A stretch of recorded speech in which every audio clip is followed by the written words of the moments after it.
क्या हमारे लिए पृथ्वी से भी बेहतर कोई ग्रह हो सकता है? वैज्ञानिक एक ऐसी रहने लायक दुनिया की तलाश कर रहे हैं जो न केवल पृथ्वी के टक्कर की हो, बल्कि जो एक ऐसी जगह बने जहां जीवन और ज्यादा आसानी से पनप सके। और वो एक्सोप्लैनेट्स यानी बाहरी ग्रहों की तरफ देख रहे हैं। हम पृथ्वी के बेहतर वर्जन या पृथ्वी 2.0 की खोज कैसे कर पाएंगे? क्या है जिसके साथ एक एक्सोप्लैनेट रहने लायक बनेगा? वहां पहुंचने में कितना वक्त लगेगा? आप देख रहे हैं क्या हो अगर, और ये है क्या हो अगर हम पृथ्वी 2.0 की खोज कर लें। आपको टेलीस्कोप से देखने पर एक एक्सोप्लैनेट नहीं मिलेगा। आप केवल उन सितारों की चमक देख सकेंगे जिनके चक्कर ये एक्सोप्लैनेट्स लगाते हैं। नासा ने एक्सोप्लैनेट्स की खोज के लिए केपलर टेलीस्कोप बनाई थी, और ईंधन खत्म होने से पहले केपलर टेलीस्कोप ने मिल्की वे यानी आकाशगंगा गैलेक्सी वाले इलाके का निरीक्षण किया था। इसकी तकनीक ट्रांजिट मेथड की मदद से सैकड़ों प्रकाश वर्ष दूर स्थिर ग्रहों का पता लगाती है। कैसे? ये दूर से आने वाले तारों की रोशनी में बदलाव को नापती थी। जब एक ग्रह एक से दूसरी जगह जाता है या किसी तारे के सामने से गुजरता है तो वो तारा उतना चमकदार नहीं रहता, और केपलर टेलीस्कोप इसकी मदद से एक्सोप्लैनेट्स की पहचान कर पाती है। ये करना आसान नहीं है, पर अपने 9 साल के जीवन काल में केपलर टेलीस्कोप ने 4367 एक्सोप्लैनेट्स की मौजूदगी पर मोहर लगाई। क्या इनमें से कोई पृथ्वी 2.0 हो सकता है? अगर आप क्या हो अगर के फैन रहे हैं तो शायद आपने ये पहले भी सुना हो, लेकिन पृथ्वी एक बहुत खास जगह है, और अगर कोई ग्रह रहने लायक समझा जाता है तो इसका मतलब ये नहीं कि वो बहुत हद तक पृथ्वी से मिलता जुलता होगा। एक रहने लायक ग्रह एक ऐसा पथरीला ग्रह होता है जो जीवन के रहने लायक इलाके में आता है, जहां पानी तरल रूप में ग्रह की सतह पर पाया जाता है। बस शुक्र और मंगल रहने लायक ग्रह हैं, पर ये पृथ्वी की तरह बिल्कुल नहीं है। तो चलिए उन 3 बड़ी शर्तों के बारे में बात करते हैं जो कि पृथ्वी का बेहतर वर्जन ढूंढते वक्त आपको ध्यान में रखनी होगी। सबसे पहले, वहां सूरज की रोशनी होना जरूरी है। हमारे सूरज का जीवन 10 अरब सालों का है, और हमारे ग्रह में एक से ज्यादा सेल वाले जीवों को पनपने में 4 अरब सालों का वक्त लगा था।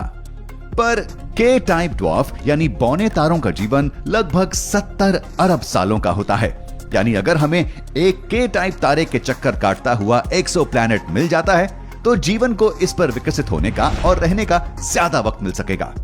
दूसरी बड़ी शर्त है तापमान। एक बहुत गर्म या बहुत ठंडे ग्रह पर उस तरह का जीवन नहीं पनप सकता जिसकी हमें जरूरत है।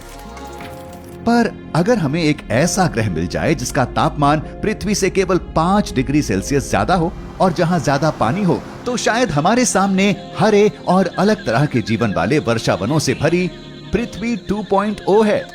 तीसरी बड़ी शर्त है उस ग्रह का आकार। गुरुत्वाकर्षण एक ग्रह के वातावरण को बनाए रखता है, और एक ग्रह के आकार और उसके गुरुत्वाकर्षण के बीच सीधा रिश्ता होता है। तो अगर हमें एक ऐसा ग्रह मिले जो पृथ्वी से केवल 1.5 गुना बड़ा हो, तो ये अपनी अंदरूनी गर्मी को बनाए रखने के साथ साथ इसके वातावरण को भी लंबे वक्त तक संभाल सकता है। पर बड़ा हमेशा बेहतर नहीं होता। हालांकि पृथ्वी के आकार के एक्सोप्लैनेट्स आमतौर पर पथरीले होते हैं, पर पृथ्वी से बड़े लगभग 50% एक्सोप्लैनेट्स गैस के गोले होते हैं। और अगर एक एक्सोप्लैनेट बहुत छोटा है तो काफी संभावना है कि वो मंगल की तरह बंजर हो। तो क्या कोई ऐसे एक्सोप्लैनेट्स हैं जो इन शर्तों पर खरे उतरते हों? तो मुझे आखिरकार एक ऐसा ग्रह मिल गया जो काफी रहने लायक हो सकता है। केपलर 1649c पृथ्वी 2.0 बनने का दावेदार हो सकता है। ये 300 प्रकाश वर्ष की दूरी पर है और ये एक रेड ड्वार्फ स्टार के चक्कर लगाता है। इसे सूरज की रोशनी मिलती है, पर पृथ्वी के मुकाबले केवल 75%। तो ये काफी ज्यादा ठंडा भी हो सकता है, और केपलर 1649c पर कोई मौसम नहीं होंगे। एक चक्कर को पूरा करने में इसे केवल 19.5 दिन लगते हैं, तो हमें इसकी आदत डालनी होगी। ओह, और हाँ, ये टाइडली लॉक्ड हो सकता है, यानी ग्रह का एक हिस्सा हमेशा सूरज के सामने होगा और दूसरा हिस्सा अंतरिक्ष के सामने। साथ ही एक रेड ड्वार्फ स्टार का चक्कर काटते ग्रह पर रहना खतरनाक हो सकता है। कभी कभी रेड ड्वार्फ स्टार्स तेज ऊर्जा फेंक सकते हैं, जिससे इनके चक्कर लगाने वाला ग्रह यूवी किरणों और तापमान में भारी बदलाव जैसी चीजों की मार झेलेगा। पर अगर हम केपलर 1649c को पृथ्वी 2.0 का दावेदार मान लें, तो आगे क्या होगा? हमारी मौजूदा तकनीक के इस्तेमाल से पृथ्वी 2.0 तक पहुंचने में कम से कम 2000 सालों का वक्त लगेगा। और क्योंकि यह ग्रह इतनी दूर है, हम केवल इसके आकार, इसके तारे से इसकी दूरी और इसके वातावरण की बनावट के बारे में जानते हैं। तो हम इंसानों को पृथ्वी 2.0 तक के कई पीढ़ियों वाले एक सफर पर ले जा सकते हैं, और शायद तब हमें यह पता लगे कि ये नेपच्यून यानी वरुण 2.0 जैसा ज्यादा है। हाँ, ऐसी कोई संभावना नहीं है कि हम एक गैस के गोले पर जिंदा रह सकें। हमें इंसानों को किसी संभावित पृथ्वी 2.0 पर भेजने के पहले और ज्यादा जानकारी इकट्ठी करनी होगी।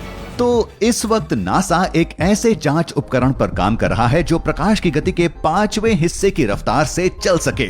ये बहुत हद तक एक्सोप्लैनेट्स की हमारी जानकारी पर निर्भर होगा, और हमें खुद को केवल एक्सोप्लैनेट्स की खोज तक सीमित नहीं रखना चाहिए। एक चांद अपने तारे से सीधी सौर ऊर्जा लेता है, और जिस ग्रह के वो चक्कर लगाता है वो सौर ऊर्जा को इसकी ओर रिफ्लेक्ट करता है। तो शायद इंसानी जीवन के लिए एक चांद किसी एक्सोप्लैनेट के मुकाबले बेहतर साबित हो। हमारे सौर मंडल में पृथ्वी से सबसे ज्यादा मिलता जुलता ग्रह है टाइटन, यानी शनि का सबसे बड़ा चांद। तो अगर हम हजारों सालों के सफर से बचना चाहते हैं, तो शायद टाइटन हमारे लिए एक अच्छा घर साबित हो सकता है। टाइटन पर जीवन बिताना कैसा रहेगा? वैसे वहां मौसम बहुत लंबे वक्त तक बदलने नहीं वाले, लेकिन इस पर चर्चा के लिए बने रहें हमारे साथ और देखें क्या हो अगर का दूसरा वीडियो।